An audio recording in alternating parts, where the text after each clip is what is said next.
In this simulation, we can see from the work order that the engine sounds irregular, and the check engine light is on. Let's start the engine and see how it runs.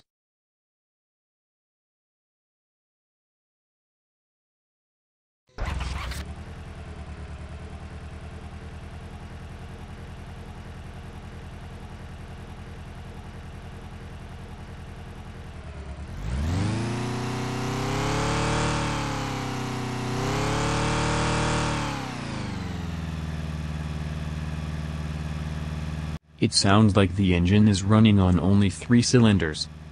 With one cylinder misfiring, it's either a fuel injection problem, or an ignition problem.